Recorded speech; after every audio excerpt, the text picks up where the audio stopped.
국세청이 민생경제를 침해하는 대부업자, 학원사업자, 음식, 숙박, 레저 사업자, 전력발전 설비 사업자에 대해 강도 높은 세무조사에 착수했습니다. 특히 이번 세무조사에서 국세청은 적법 절차를 준수하는 가운데 가용한 모든 세무조사 수단을 활용해 차명계좌를 비롯한 장부 파기 등의 위법 행위와 탈세 사실을 확인할 방침입니다. 최근 복합 경제 위기로 중소기업과 가게의 어려움이 가중되고 있는 가운데 한편에서는 민생의 어려움과 납세 의무를 외면하고 과도한 사익 추구와 악의적 탈세로 서민 생활의 안정을 저해하고 있는데요. 국세청이 이처럼 공정과 준법의 가치를 훼손하는 민생 탈세자에 대한 세무조사에 나섰습니다. 복합 경제 위기를 극복하기 위해 모든 경제 주체가 애쓰고 있는데 일부 사업자는 민생의 어려움과 납세 의무를 외면하고 과도한 사익 추구와 악의적 탈세로 성장과 통합의 근간인 공정과 준법의 가치를 훼손하고 있습니다.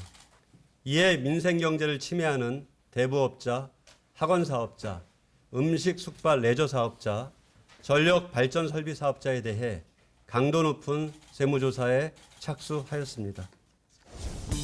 이번 세무조사 대상자는 모두 75명으로 고리 미등록 대부업자와 고액 수강료를 수취한 학원 사업자, 폭리를 취한 음식 숙박 사업자와 유흥 레저 사업자, 거짓 세금 계산서 수수 발전 사업자인데요. 먼저 첫 번째 유형은 급전이 필요한 서민과 영세 사업자에게 고리로 대여하고 이자 수입을 신고 누락한 불법 미등록 대부업자입니다. 불법 대부업자는 법정 최고금리 20%를 넘어 최대 연 9,000%에 이르는 이자를 부담시키며 서민 자영업자의 생계 기반을 무너뜨리고 있는데요. 또한 불법 추심을 비롯해 명의상 대표를 내세워 사업을 영위하면서 소득을 탈루하는 미등록 대부업자로 인한 피해도 상당수를 차지하는 것으로 나타났습니다.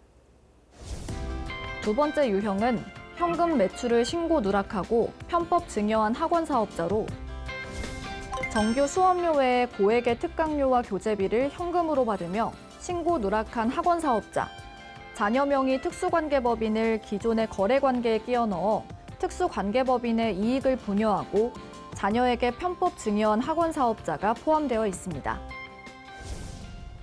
우리나라 사교육비는 계속해서 증가해 지난해 26조 원을 돌파한 것으로 나타났는데요. 사교육 참여율 또한 꾸준히 늘어나 지난해 78%에 달하는 것으로 나타났습니다. 세 번째 유형은 과도한 요금 인상으로 폭리를 취하고 현금 매출을 신고 누락한 음식, 숙박, 유흥, 레저 사업자로 할인 조건으로 고액의 숙박비를 현금 결제하도록 유도해 현금 수입을 신고 누락한 풀빌라 등의 숙박업소와 가맹점으로부터 가맹비, 인테리어 공사 대금, 집기 구입비를 수취하고 세금 계산서를 미발행한 프랜차이즈 본사 등이 있습니다. 네 번째 유형은 신재생에너지 정책을 기반으로 전력 발전 설비 사업을 영위하면서 가공경비를 계상해 소득을 탈루한 사업자로 거래처로부터 거짓 세금 계산서를 수취해 비용을 부풀리고 세법 질서를 훼손한 발전설비 사업자, 실제 근무하지 않는 직원에게 인건비를 지급하고 대표자 개인 사업장 인건비를 법인의 비용으로 계상한 전력발전 사업자 등이 있습니다.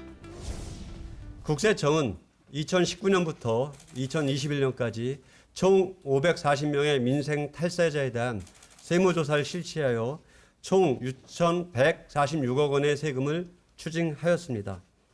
대법의 경우 최근 3년 동안 총 202명에 대해 세무조사를 실시하여 약 600억 원의 세금을 추징하였습니다. 국세청은 적법 절차를 준수하는 가운데 가용한 모든 세무조사 수단을 활용해 차명 계좌, 장부 파기 등의 위법 행위와 탈세 사실을 확인할 계획인데요. 특히 조세를 포탈하거나 세법 질서를 위반한 사실이 입증되는 경우 탈루 세금을 추징하는 것은 물론 조세범 처벌법에 따라 엄정 처리할 방침입니다. 국세청은 앞으로도 적법 절차, 적법 과세, 조세 법률주의, 조세 공평주의, 4가지 원칙을 확고히 준수하면서 공정과세를 실현하겠다고 밝혔는데요.